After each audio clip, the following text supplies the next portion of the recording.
ജോസ് ചേട്ടായി, എനിക്ക് എൻ്റെ ലൈഫിൽ ഒരു ചേഞ്ചൊക്കെ വേണം. ചോദിച്ച ഒരു സത്യം പറയാമോ?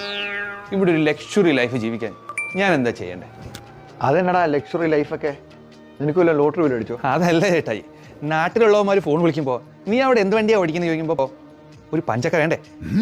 കാർ സെയിൽസിൽ ഞാനേ ഒരു ഫോർഷ ഉണ്ട്, കീട് സാധനം. റോഡിൽ ഓടിച്ചു കഴിഞ്ഞാൽ ആളുകൾ തൊഴുത് നിൽക്കും. കണ്ടാലേ ഒരു ലക്ഷപ്രഭുവിൻ്റെ ഐശ്വര്യം. പറഞ്ഞൊക്കെ ശരിയാ സന്തോഷേ. റോട്ടിൽ സാധനം ഇറക്കി കഴിഞ്ഞാൽ നാട്ടുകാരുടെ വയറിരിക്കും. പക്ഷെ ബില്ല് അടുത്ത മാസം വർക്ക്ഷോപ്പ് ബില്ല് വന്നു കഴിയുമ്പോൾ നിന്റെ നെഞ്ചരിയാൻ പോകും. നീ ഈ ജർമ്മനിയും തപ്പി പോകുന്ന നേരത്ത് ഈ ലോകം എങ്ങോട്ടാ പോകുന്നതെന്ന് നിനക്ക് അറിയാമോ സന്തോഷേ? എങ്ങോട്ടാ? ചൈനയിലോട്ട്. ഇവിടുത്തെ റോഡുകളിൽ ഇപ്പോൾ BYDയും MGയും ഹവാലയൊക്കെ അല്ലേ വാഴുന്നേ. ഇതൊക്കെ വണ്ടികളാണോ സന്തോഷേ? ചക്രവട്ട സ്മാർട്ട് ഫോണുകളാ. വണ്ടി ഫുൾ ക്യാമറയും സെൻസേഴ്സും ആ സന്തോഷേ.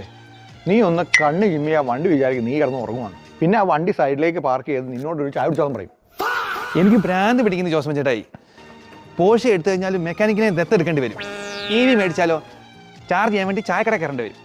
പറ ജോസ് ചേട്ടായി, മോഡ്ഗേജും EMI ഉള്ള നമ്മളെപ്പോലുള്ള പാവം മലയാളികൾക്ക് നെഞ്ചി കൈവസിച്ച് വിശ്വസിച്ച് മേടിക്കാൻ പറ്റിയ ഏതെങ്കിലും ഒരു വണ്ടി ഈ ലോകത്തുണ്ടോ?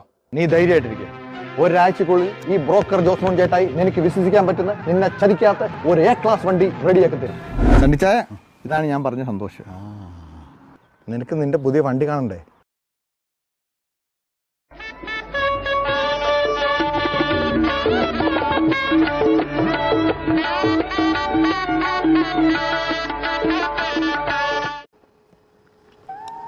നീ കുളിച്ചില്ലെങ്കിലും ഇവളെ നീ എല്ലാ ആഴ്ചയിലും കഴുകണം. എൻ്റെ മോളെപ്പോലെ ഞാൻ കൊണ്ടുകിടന്നാണ്.